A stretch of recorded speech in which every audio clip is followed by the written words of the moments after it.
that's the one that lies just anterior to the thyroid. Okay, and the omohyoid is the most lateral of those three strap muscles. Okay?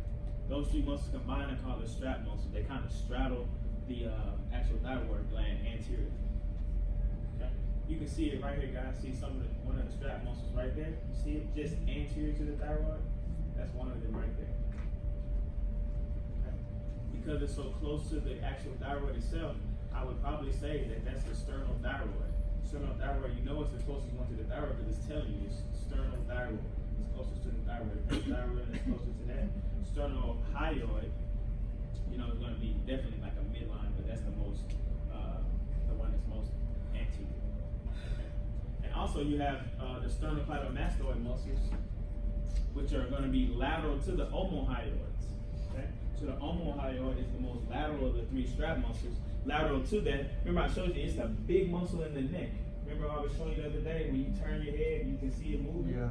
Okay? So don't turn that person's neck too far. It's okay to turn the person's neck so you're able to see, but don't turn that person's neck too far to where you make that muscle really, really hard.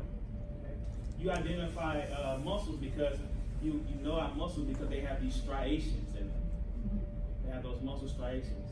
Y'all remember? It's a random question. Does sound travel faster with or against the muscle striations? Anybody remember that?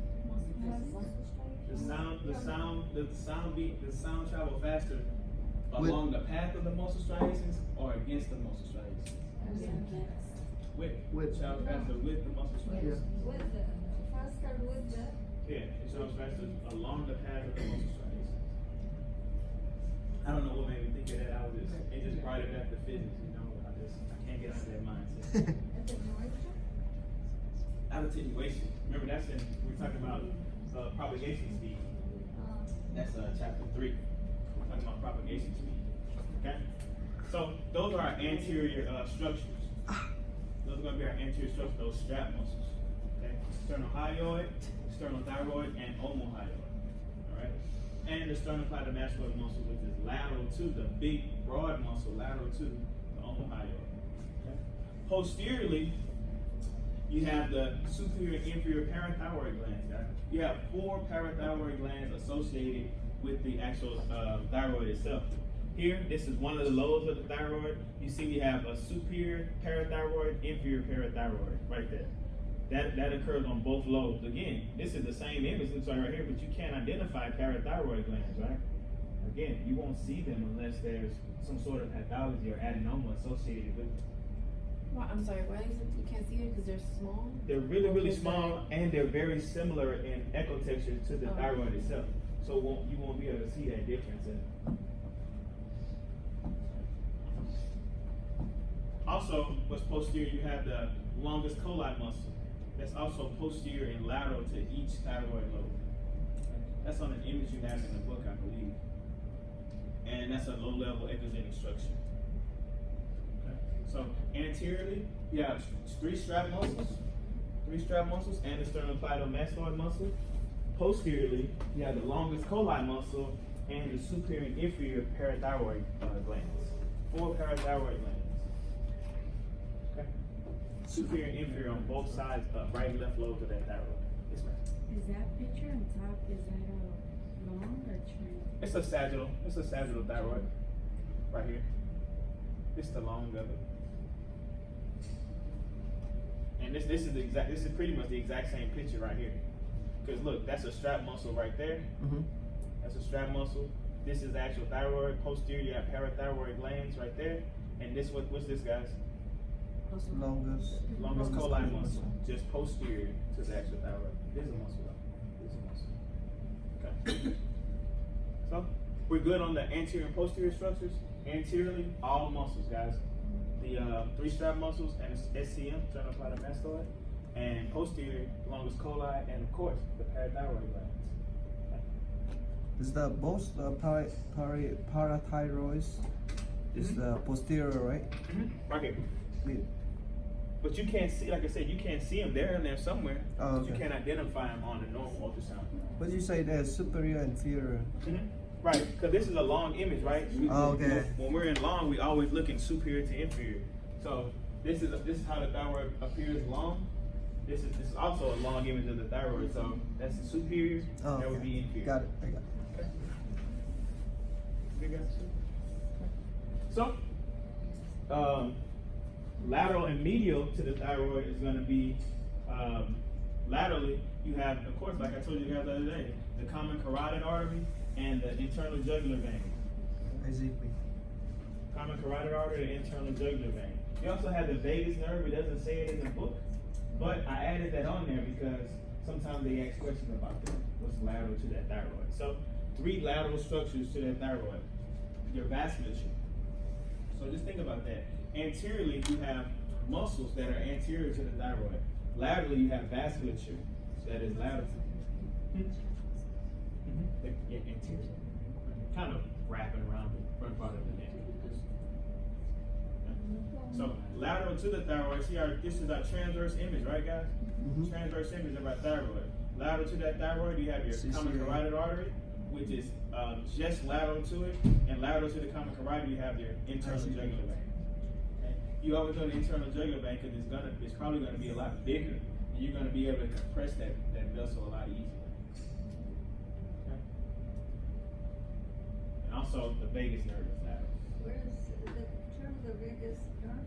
It's a nerve. It's so tiny. You really don't see nerves on that well unless you actually look on the ultrasound. I don't see it on this image itself. Right? Never have I ever had to look for a vagus nerve either. Okay. So medially, guys, you already know what's medial. You have the airfield trachea, right? You have your airfield trachea right there, and your esophagus is technically medial, but and technically medial anatomically. However, when you look at it on ultrasound, it lies slightly to the left of midline, and it's identified by its target appearance, guys. You see that right there? Kind of like a bullseye target, right? Mhm. Has those concentric rings like a annular phase array transducer. Okay. So those are our that's our relational anatomy. So guys, again, anterior. What do we have? Anterior. What's anterior? What muscles are anterior? Strap muscle Strap muscles and what else? and Sternocleidomastoid muscle. What's posterior? longus colli muscle. And parathyroid glands. Okay. Lateral. CCA, HAV, and Our vasculature, right? We have our vasculature lateral, okay? And medial, we have our trachea and esophagus. So that's how you identify, because sometimes you have people like Miss Shepherd. Miss Shepherd has a really, really small thyroid. You almost will miss it because it's that small. It's kind of like, who was Farnaz? It's like, she told me she did a kidney. You guys are used to seeing kidneys one way, right? You used to seeing kidneys look, hypoechoic echogenic center, right? But when you have chronic kidney disease, that kidney shrinks down to about 4 centimeters and it's really, really bright. You almost miss it, right? The first time you see it, you'll miss it, okay? Miss Shepherd has a really, really small thyroid that if you don't know your anatomic structures, you will miss it because if you're scanning in between the carotid artery and the trachea, you have to actually be looking for that thyroid. It won't pop out like how big mine was. Okay, so you actually have to be looking, okay? And also be looking for those for that kind of accessory tissue. Like if somebody had a thyroidectomy, the thyroid, if they don't get all of the thyroid tissue out, that thyroid can kind of like regenerate a little bit and kind of grow back some, and you'll be able to see that on ultrasound as well. And we'll be able to recognize that it's thyroid tissue. Absolutely, absolutely, absolutely. So these are our relational anatomy. Right there. Here it is by the image right here. Again, guys, lateral border. We have our vasculature right here. Common carotid artery right there. Our right common carotid artery and our right jugular vein. Guys, when you're labeling for meat, please be specific as possible. Okay? If that's the right omohyoid muscle, say that. Okay?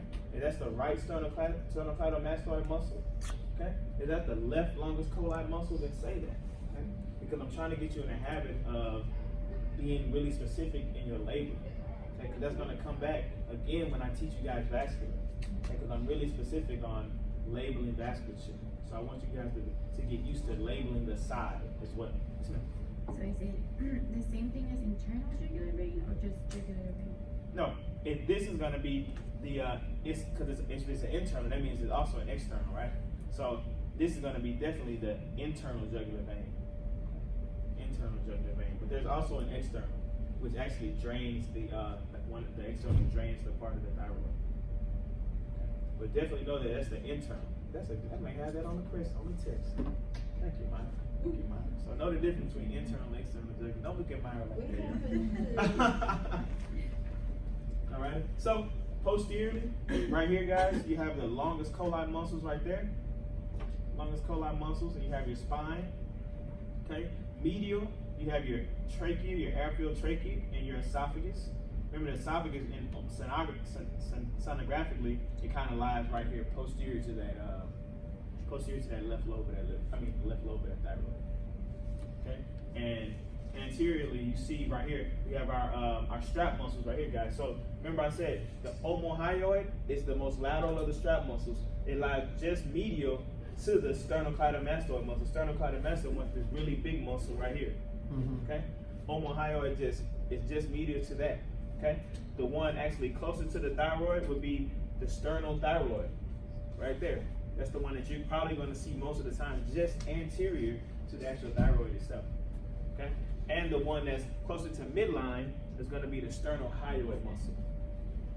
Sternohyoid. I have this picture in the book, right? Okay. So definitely know those strap muscles, know their location. Okay.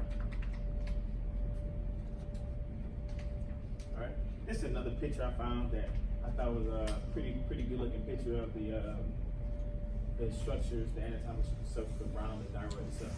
Okay.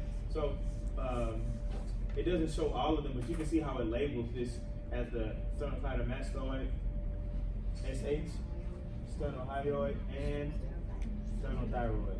Okay, it kind of missed which one did it miss? Omohyoid. It kind of missed it. It probably should be somewhere in between the SH and the SCM. Okay. Also have the trachea, kind of has the esophagus right there, kind of target sign.